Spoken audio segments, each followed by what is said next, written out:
how did you kind of make your way up to become chairman? I was nominated. There's a nominating committee that selects board members, and Nobody raised their hand, so you just said, He had done everything else. or somebody else raised their hand. Yeah. Sometimes that happens too, right? Okay, oh, that's good. And you've been doing your chairman for 2 years now? this is the start of my second year. Wow, It's a 2-year term. congratulations. That's Thank you. great. That's great. I guess as chairman over the last 2 years, what would you say, what accomplishment of the organization are you most proud of? One of the projects is the move into this building. Oh, yeah, It was sure. just a fantastic coordination project between city, volunteer, nonprofit organization, and industry. So the city of Shelton actually helped you move as well? Absolutely. Oh, that's great, that's great. Yeah, because your former location was at the Cinto Towers, right? The Yes. corporate towers over there. And how long were you in that location, do you know? 5.5 years. Okay, all right. And before that, just curious, where were you before Liberty that? Street in Ansonia. Oh, okay, okay, so you're actually in Ansonia, that's good. Because one of the things, you're located twice now in Shelton, but you are the Valley United Way. And so my sort of question is, how do you maintain sort of an overall picture when it's easy? It'd be very easy to get sort of biased towards the town that you're actually located in, because people are gonna conveniently walk in here and say, help this, you know what I'm saying?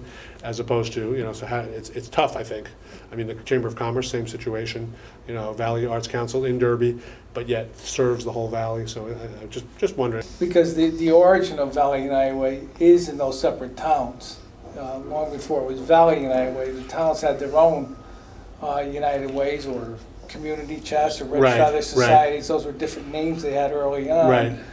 And then in 1968, just a couple of years after the Greater Valley or the Valley Chamber of Commerce was formed, Mhm. they did the same thing with United Ways to put them all together. So that was Oh, 1968, okay. 69. So there were individual organizations in the towns, and they saw the advantage of doing it together.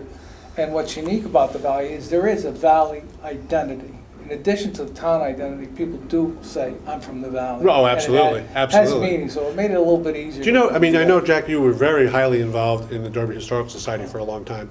And Derby, as we learned on some earlier shows, was the entire valley, really, essentially.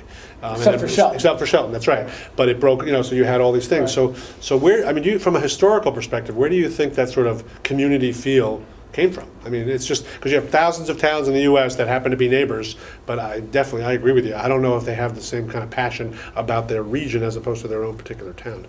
I think it was the transportation that went through and the industries. If you look at it, they had similar industries. That's true. all Good point. along. It was the Good point. Industrial Revolution. And, Yep, yep. and the immigrants that came in. Absolutely. I think it was just a common background that made it easier. And, to some degree, just the natural geography of the area has Mhm. made it distinct Right. from other areas. I mean, physically, it is a valley, so Yeah. you're going to be sort of, But together. I in that don't sense. think there's another area in the state where there is both a local town identity and a regional community I would identity agree. I agree. the way there is here in the valley. Yeah, I agree. It's very strong. There's no doubt.